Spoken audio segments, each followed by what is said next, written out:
أعوذ بالله من الشيطان الرجيم. بسم الله الرحمن الرحيم. زين للناس حب الشهوات من النساء والبنين والقناطير المقنطرة من الذهب والفضة والخيل المسومة والأنعام والحرث ذلك متاع الحياة الدنيا والله عنده حسن المآب. ربط د مخکې سردار دی چې مخکې د نجران د نسواراو په باره کې خبره وشوه او بیا د جهاد چې کوم دی مسله هغه بیان شوه. اکثر کافر چې دي هغوی د الله د وحدانیت نه دې خبرې منع کړي دي چې د هغوی محبت دی د دنیا سره، خواهشاتو پسې شوي، نو د هغې د وجې نه د الله وحدانیت نه مني، د پیغمبر رسالت نه مني، په حق دین باندې هغه نه چلیږي. نو په دې آیت کې زورونه ورکوي تنبیه د هغه خلقو ته چې هغه د دنیا سره محبت کوي او د هغې د وجې نه د هغو نه دین پاتې شي. دنیا خو ضرورت دی، د ضرورت مطابق استعمالول د هغې جایز دي. او بیا چې په دې کې څه ذکر شوي دي دې آیات کې لکه زنانه، زامن او سره زر، سپین زر، آسونه او څاروي، فصلونه، دا ټول خو د ضرورت څیزونه دي په دنیا کې چې سړی ژوند تېروي، دې ته ضرورت راځي. خو د دې سره داسې محبت نه دی پکار چې دا زړه ته کوز کړي او د هغې د وجې نه د سړي نه د دین کار پاتې شي، آخرت کې پاتې شي. د دې وجې نه حدیث کې راځي حب الدنیا رأس کل خطیئة، د دنیا محبت چې دی دا سر د هرې ګناه دی، د هر ګناه سر دی. نو د دنیا مثال چې دی هغه د کشتۍ او د اوبو دی. دا اوبه چې کوم دي دا کشتۍ دپاره ضروري دي، د جهاز دپاره. بغیر د اوبو نه دا کشتۍ نه چلیږي. خو دا کشتۍ به په دې اوبو باندې لپاسئ، که دا اوبه په دې کشتۍ کې دننه لاړې بس دا کشتۍ غرقوي. نو دغه شانتې د دنیا مثال دی. دا دنیا چې کوم ده هغه د ضرورت مطابق استعمالول جایز دی، خو که زړه ته کوز شوه پکې لاړه، د دې محبت هغه زړه ته کوز شو، نو دا بیا سړی غرقوي. هغه دنیا، هغه زنانه او بیبي، هغه زامن چې په هغې باندې سړی د الله د دین نه هغه د الله د دین کار نشي کولی، د آخرت چې کوم دی د هغې فکر سوچ د سړي سره ختم شي، نو دا بیا مضموم دی. نور هسې د بیبي ته هم ضرورت دی. بیبي باره کې نبي علیه السلام فرمایي چې ښه ښځه هغه ده چې سړی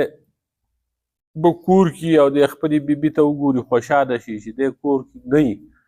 د هغه د مال حفاظت کوي، د هغې خیال ساتي، نیکوکاری، د هغه د مال خیال ساتي. دغسې د انسان ضرورت دی د توالد او تناسل لپاره، خو هغه ودونه دا لازم دي. دغه شانتې زامن دي نو چې هغوی د الله د دین خدمت کوي او د هغوی صحیح تربیت وشي، ښه خبره ده. خو کله انما اموالکم و اولادکم فتنتونه، یقینا ستاسو مالونه، ستاسو اولاد چې کوم دی فتنه ده. کله چې کوم دی د هغو صحیح تربیت ونه شي، دغه مال او دغه اولاد د سړي دپاره فتنه وګرځي. مال دی، سره زر دی، سپین زر دی، دا هم ښه دي ځکه چې د دنیا ضرورت دی. لیکن کله هغه دغه سره زر، سپین زر، پیسې، دراهم، دنانیر، روپۍ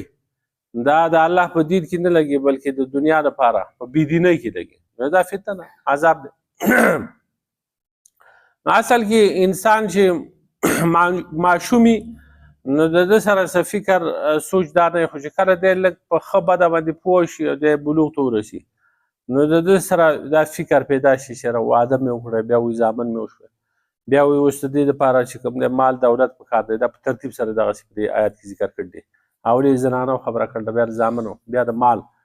د سرو زرو، د سپینو زرو. نو چې دغه پوره شي بیا وایي چې یاره د سورلۍ دپاره ما سره څه شی وی، اس وی یا موټر وی، ګاډی وی را سره، بیا چې دغه اربانې پوره شوي چې دا څاروی په کار دی لنګه میخه وې غوا وې شپی وې کور کې دا سپی چې په هغې کې ملاوټ نه وی دا بازار کې دا پی صحیح نه ملوي نو دا فکر دا سوچ ورسره د بیزي او د غوا او د میخې او د دې په طلب کې بیا چې هغه وشي بیا وایي دې له خو اوس پټی په کار دی دا خو هسې نه کېږي دا غوا میخه وساتلی کېږي نه نو الحرس نو د فصل سره ده د پټو او د دې سره چې کوم دی هغه تعلق جوړ شي مینه محبت پیدا شي نو الله رب العالمین تنبیه ورکوي ذلک متاع الحیات الدنیا دا خو سامان دی د هغه ژوند لنډ ژوند سامان دی الله سره چې څه دي هغه ډېر غوره دي هغه ښه ځای دی د واپس کېدو چې هغه جنت دی نو ورته الله فرمایي ای پیغمبر صلی الله علیه وسلم ته ورته ووایه چې زه تاسو خبر نه کړم د دې نه په غوره څیز باندې د تقوادارو خلقو دپاره الله پاک جنتونه پیدا کړي چې د هغې د لاندې نه ودې بهیږي دوی به په هغې کې همیشه پاکې بیبیانې به د دوی دپاره چې هغه ظاهري باطني هر قسمه ګندګۍ نه هغه پاکي ورضوان من الله او رضامندتیا به د الله د طرف نه الله پاک لیدونکی دی د خپلو بندګانو لره دغه ډېر غوره دي ستاسو سوچ او فکر خو دنیا ته تللی دی خو لیکن دا دنیا فاني ده دا پاتې کېدونکې ده نو غوره شی درته ښیم د هغې فکر وکړئ د هغې سوچ وکړئ چې هغه جنتونه دي په دین باندې روان شئ چې ستاسو آخري انجام هغه جنت وګرځي هغه جنتونه چې د هغې د لاندې د ودې بهیږي او دا انسان چې کله هغې ته داخل شو د هغې نه بیا ویستی کېږي نه همیشه به یې پکې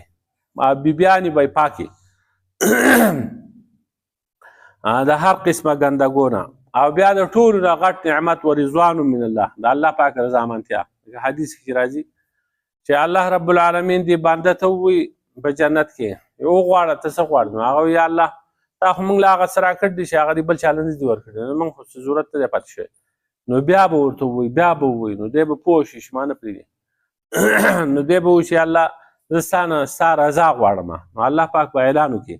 چې د نن ورځې نه اخوا زه ستا نه په داسې رضامندۍ سره رضا شوم چې بیا به چېرته زه په تا باندې نه غوسه کېږم نه به خفه کېږم ستا نه نو رضوان من الله اکبر د الله د طرف نه دا رضامندتیا چې دی هغه ډېره غټه ده دا غټ نعمت دی د ټولو نه غټ نعمت بیا دا دی والله بصیر بالعباد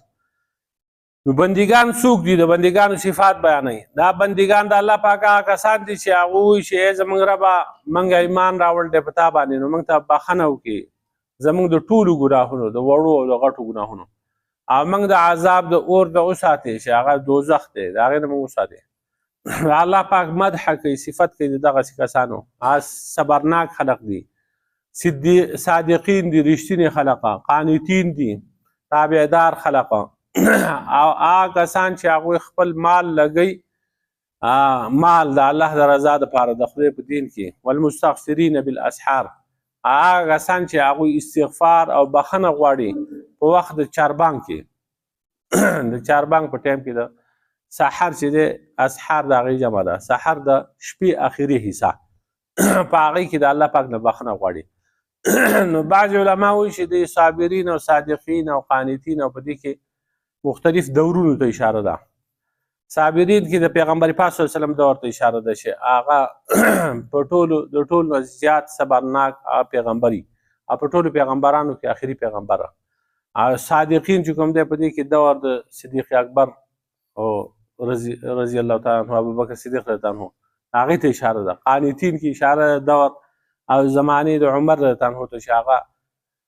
کان وقافا علی کتاب الله هغه د الله د کتاب باندې ډېر عمل کوونکی او ډېر تابعدار و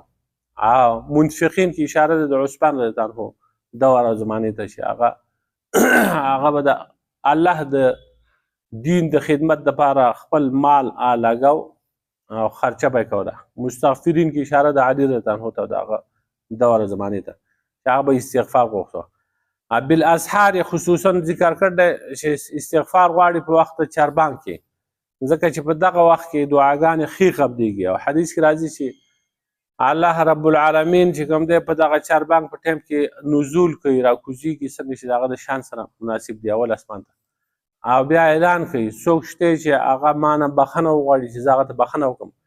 څوک شته چې هغه زمانه رزق وغواړي چې هغه له زه رزق ورکړم څوک شته چې هغه مانه عافیت وغواړي چې هغه له زه عافیت ورکړم څوک شته چې دا وغواړي دا وغواړي دا وغواړي داسې قضا و قضا و قضا چې هغه ورله زه ورکړم د چا څه ضرورت دی چې هغه زه پوره کړم نو عطار هو رومی هو رازی هو غزالی هو کچھ ہاتھ نہیں آتا بے آہ سحرگاہی عطار دی او که رومی دی او امام رازی دی او که امام غزالی دی هیڅ شی په لاس نه راځي بغیر د فریاد د چاربانک نه بې آه سحرګاهي د سحر او د چاربانک د فریاد نه بغیر هیڅ شی په لاس نه راځي نو په دغه ټایم سړی پاڅي تهجد وکړي او خدای پاک ته وژاړي نو الله پاک د ده دعاګانې قبلوي نو دا خصوصا بیا ذکر کړی زین للناس ښایسته ښکاره کړی شوي د خلقو دپاره حب الشهوات یا محبت د خواهشاتو من النساء د زنانو سره والبنین او د زامنو سره والقناطیر المقنطرة او د هغه خزانو سره چې جمع کړی شوي دي من الذهب د سرو زرو نه والفضة او د سپینو زرو نه والخیل المسومة او د اسونو سره چې هغه نشاندار دي نښې پرې لګېدلي والانعام یا د څاروو مختلف غوا میخه ګډه بیزه وغیره والحرث او د پټو سره د فصلونو سره ذلک متاع الحیات الدنیا دغه هغه فایده ده کمه د ژوند لنډ والله عنده حسن المآب الله پاک د هغه سره ښایسته ځای د واپسۍ دی قل انبئکم بخیر من ذلکم ته ووایه پیغمبر صلی الله علیه وسلم تاسو خبر کوم په هغه غوره سره د دې نه دا تاسو چې کوم شی غوره کړل د دې نه غوره شی ته بل ونه ښیمه للذین اتقوا عند ربهم جناتنا دپاره د هغه کسانو چې هغه یریږي د الله نه د رب په نیز باندې جنتونه دي تجري من تحتها الانهار چې بهیږي به د هغې د لاندې نه ورې خالدین فیها همیشه به یې په هغې کې وازواج مطهرة او بیبیانې به یې پاکې ورضوان من الله